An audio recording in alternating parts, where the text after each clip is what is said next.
Let's do Pradhana and start the session. Om Guru Brahma Guru Vishnu Guru Devo Maheshwara Guru Sakshat Parabrahma Tasmai Sri Gurave Namaha. Om Annado Sri Jagannada Madguru Sri Jagadguru Mamatma Sarva Bhutatma Tasmai Sri Gurave Namaha. Om Akhanda Mandalakaram Vyaptam Yena Chara Acharam Tat Padam Darshitam Yena Tasmai Sri Gurave Namaha. The only Guru of three religions, Traitatiram originator, sensational writer, Hindu virtue donor, the emperor of spiritual kingdom, Sri Sri Sri Acharya Prabodhananda Yogeshwarlu.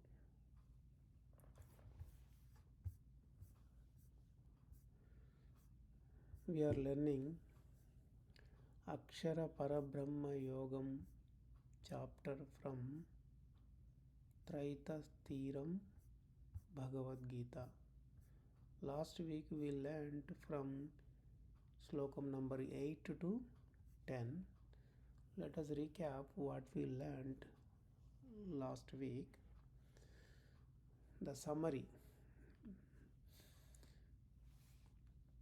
So what God is saying over here is, by practice you have to put your mind not to divert onto the other matters, and you should be in unification and thinking always the God itself.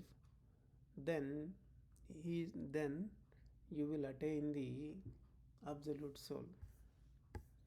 After that, so he said that how the absolute soul is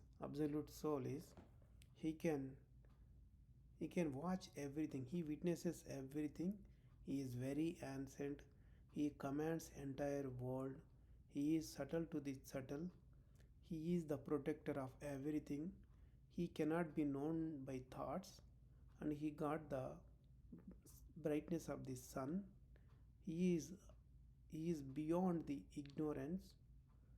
So such kind of absolute soul is that.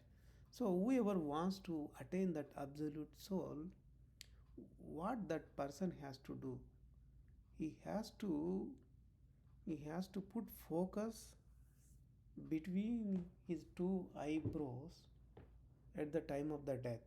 He has to put at the time of death, he has to put his focus between the two eyebrows, and his focus should be steady there.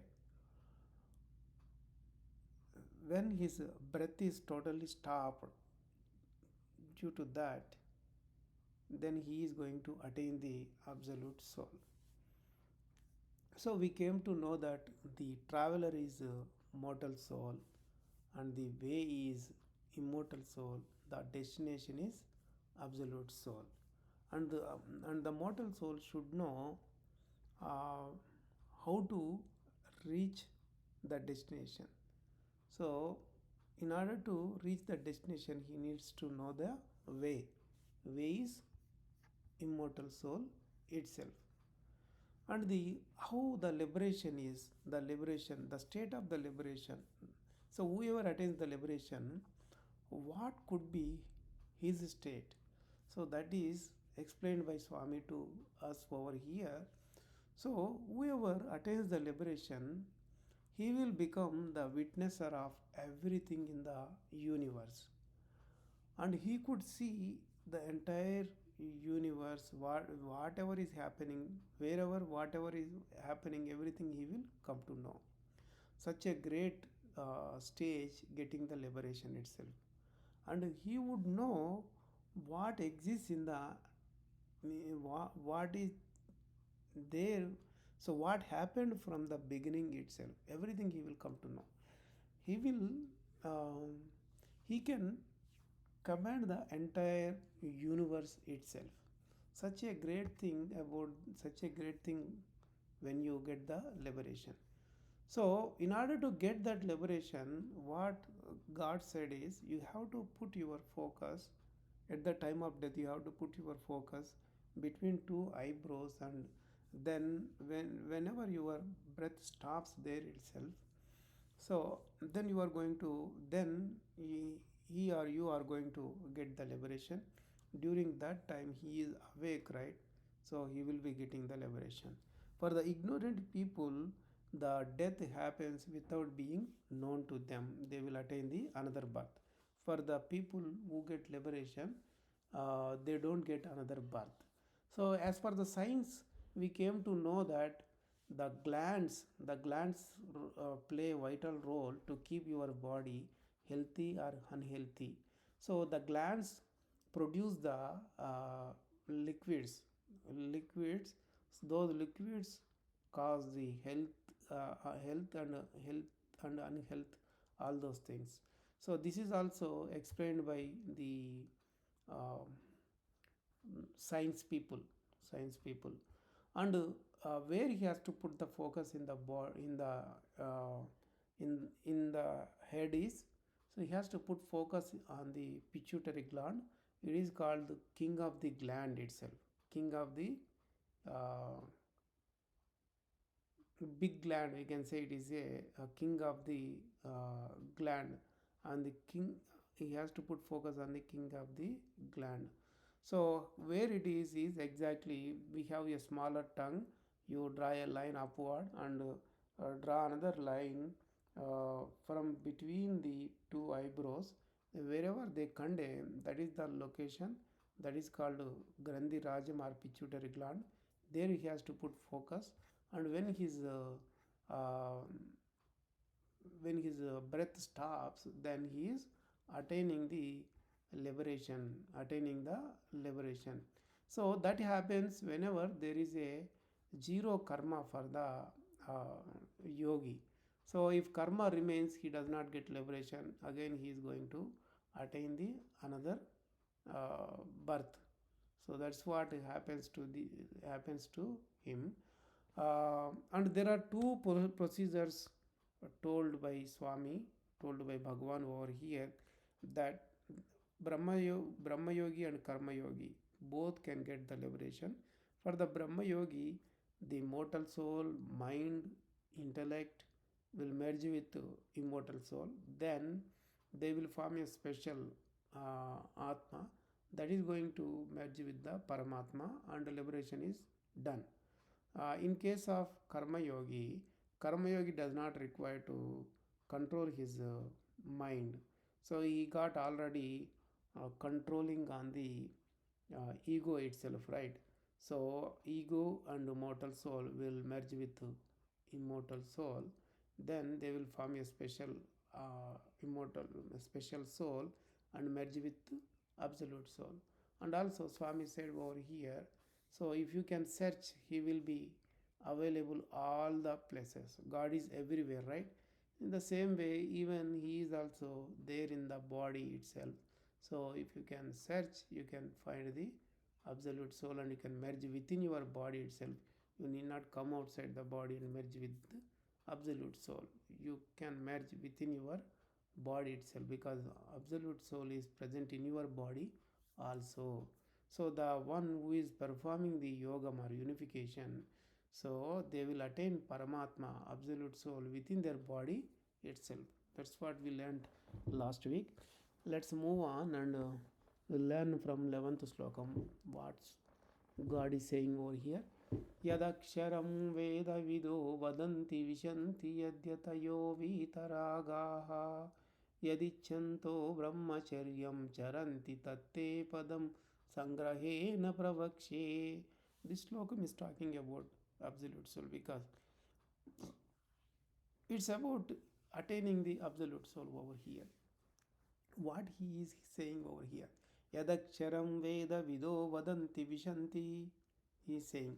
So the one who knows about Vedas, uh, they are saying that there is one thing, it has no destruction, and they are saying that those who left the emotions, eliminated all the emotions, for them whatever is the destination, again uh, by brahmacharyam, by brahmacharya, by brahmacharyam, whatever they are attaining, I am going to explaining you to understand well. This is taught by Paramatma, Paramatma to Arjuna. So Vedas means some people think that there are so many books which talks about Vedas and we can learn from that. That's not true. So in Sankhya Yogam chapters, God said that already. Traigunya Vishaya Veda. That means there are three divisions of dispositions are there. So in each division of disposition, there are 12 emotions are there. So those emotions will have their influence, different types of influences. So whoever knows their influences, those are called our elders. They are elders. So they are called knowers of the complete wisdom. They know complete wisdom. They are called complete jnanis. So what they are saying over here. So even in the total destruction, whatever the state is there, uh, and the people and the people who have no who eliminated their emotions completely, they are going to attain a state. They are going to attain a state. That state is called liberation. Bhagavan is saying over here is that he is going to tell about that. So fortunately, our Swami is explaining everything in behalf of Bhagavan. Let's learn what he is saying over here. So some people may misunderstand about brahmacharyam, bachelor. In English it is bachelor. We don't know what purpose the bachelor name is there. But even in our Telugu also brahmacharyam. Brahmacharyam means many people understand that, oh, brahmacharya means he doesn't get married, so he doesn't do family, he will not have family life, and also he will not have um, so there is no male and female, uh, male and female, living with male and female. So those kind of things people will understand like that. So actually the meaning is not that. So here Brahma means the big. Who is the big? The big is God himself is the big, biggest of all everything. So whatever we follow, the God is called brahmacharyam, and the one who is doing that is called brahmachari. That is called brahmachari.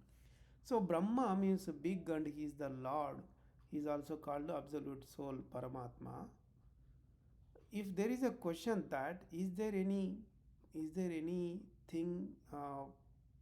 following the um, following, is there anything is there anything the absolute soul follows?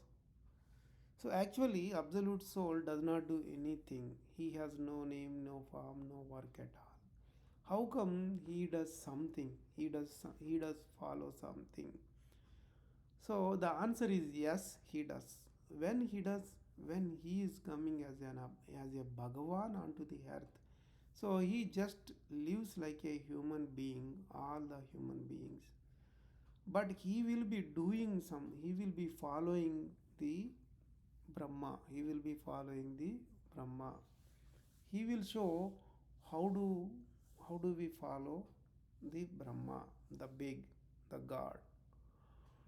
When the absolute soul is in the form of Bhagavan, he will be following Karma Yogam. And also he said that, so you also follow the same thing, whatever I am doing. Whatever I am doing, you also do the same thing. I am doing it for the ideal purpose itself. Ideal purpose itself. And he said that you do same like me. When you do like me, that becomes brahmacharana. So following the God, it becomes. So whoever does that is called brahmachari. So we can call karma yogi as brahmachari. That is the true meaning of the brahmachari. If you think that the one who does not get married is a brahmachari, that is totally wrong. So this is about the Slokam. Uh,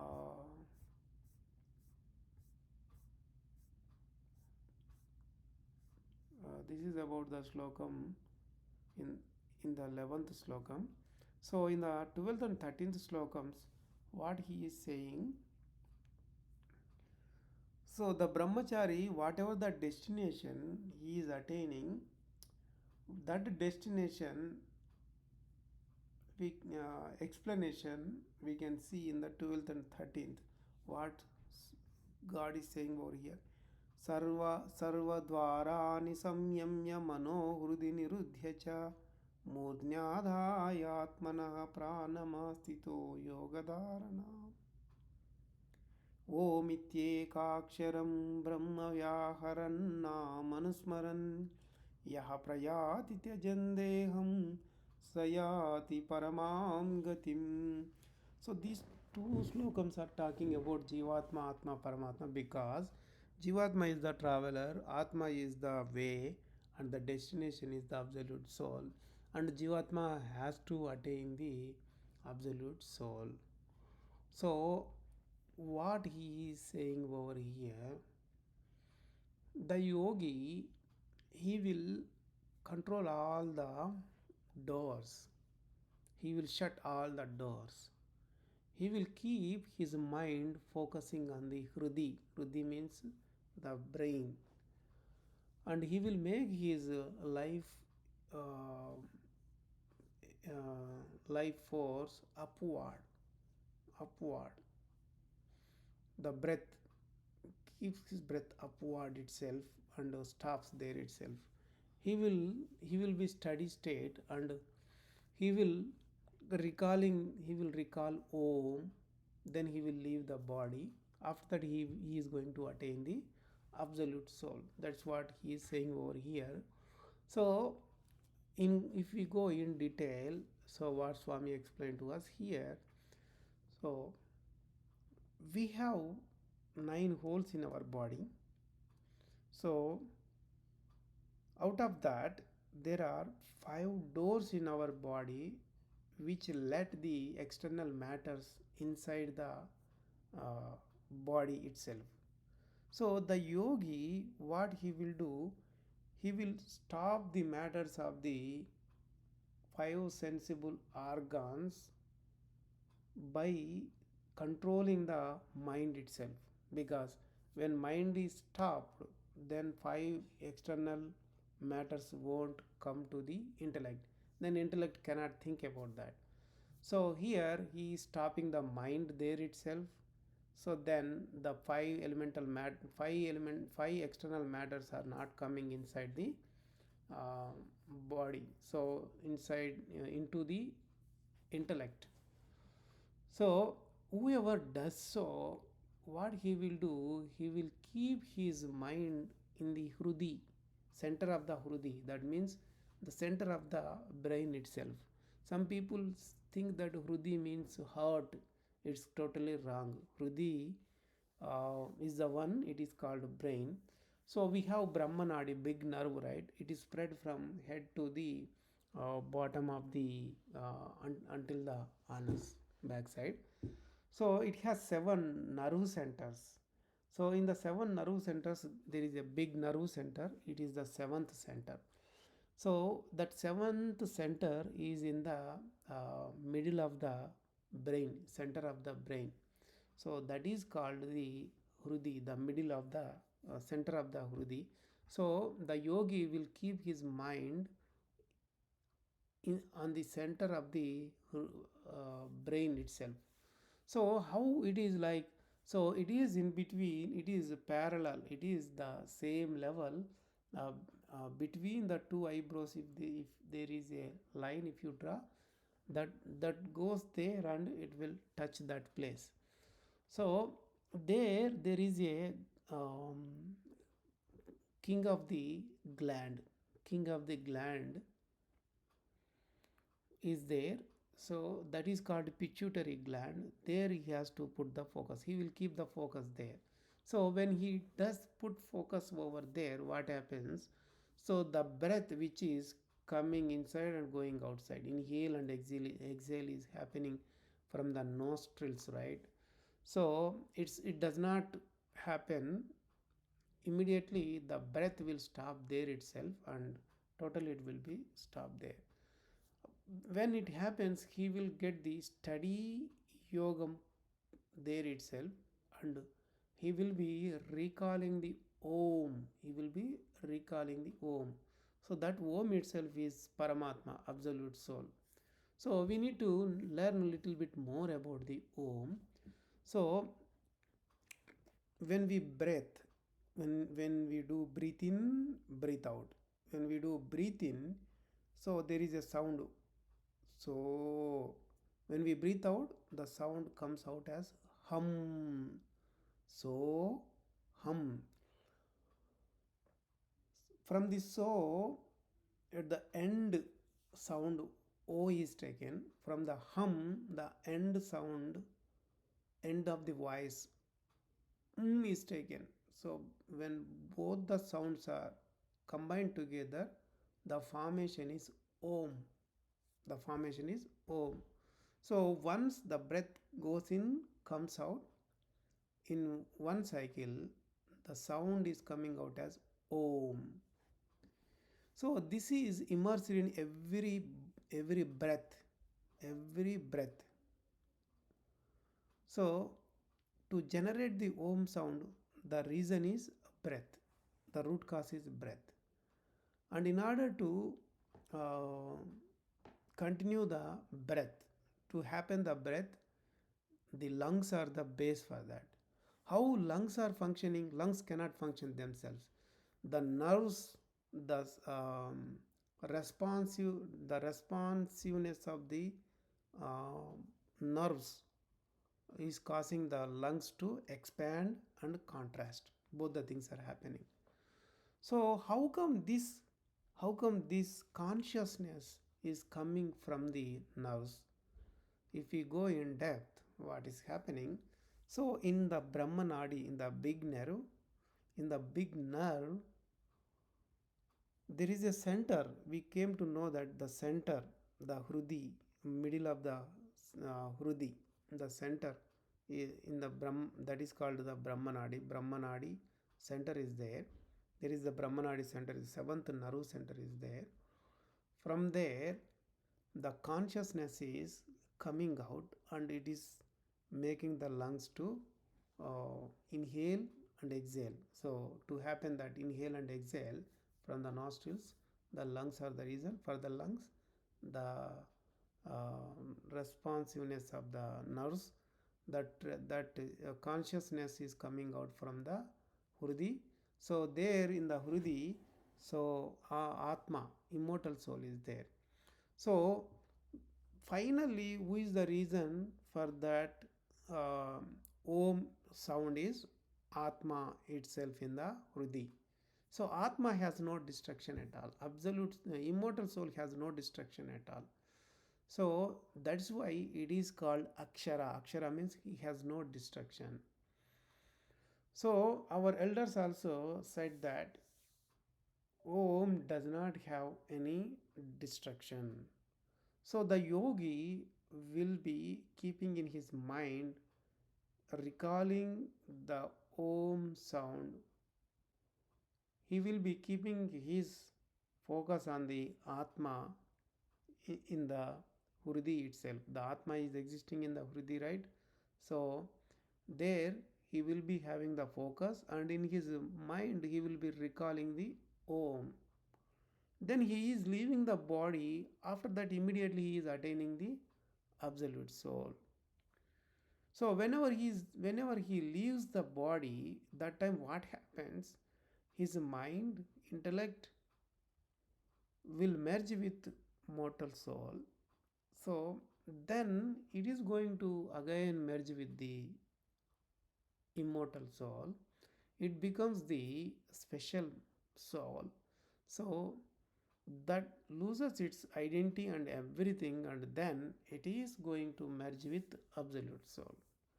After that, the mortal soul liberates and merges with absolute soul, and he will spread whole universe.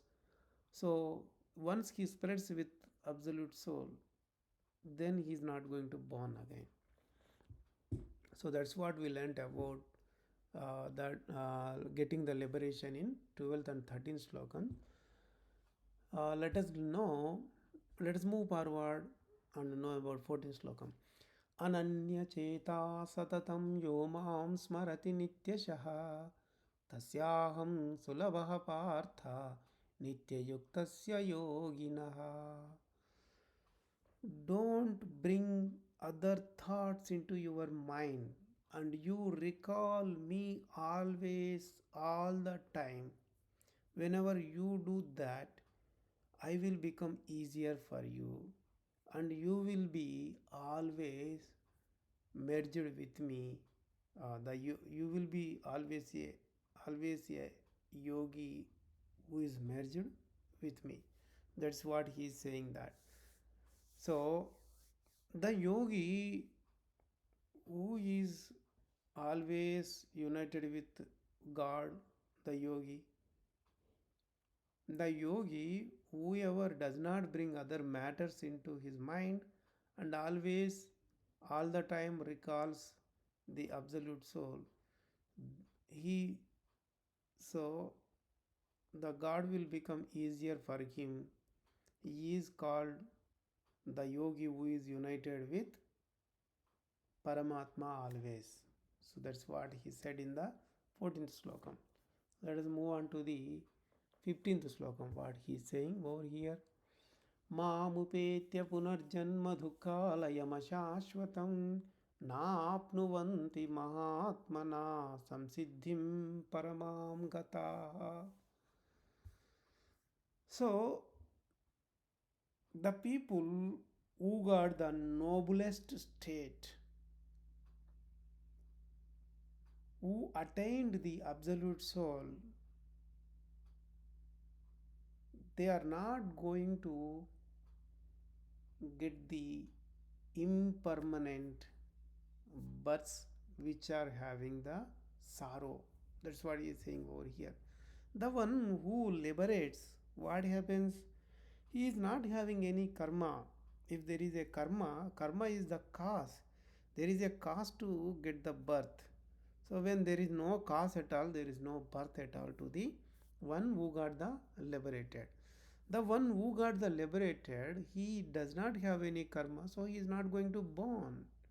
So he is going to spread entire universe. Everywhere he is going to spread like the God. How the God is spread in each and every particle, the same thing happens with the one who merges with God. And the one who gets liberated, so while he is getting liberated, so his breath does not go out. His breath will be staying inside the body itself. Um, it will suppress in the body itself, and also the mortal soul does not come out. So mortal soul will come out when there is a ordinary person who is going to die. So when ordinary person dies, the mortal soul and immortal soul both will leave the body and they embody the other body. So they will enter into the other body, there their life start again.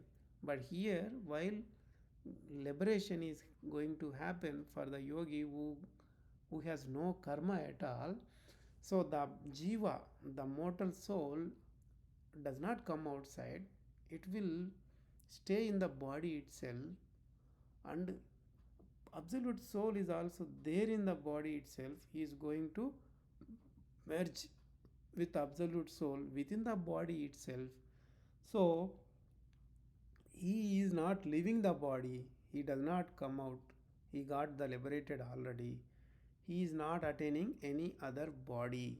So he is totally liberated. That is called salvation, liberation, or merging with the God.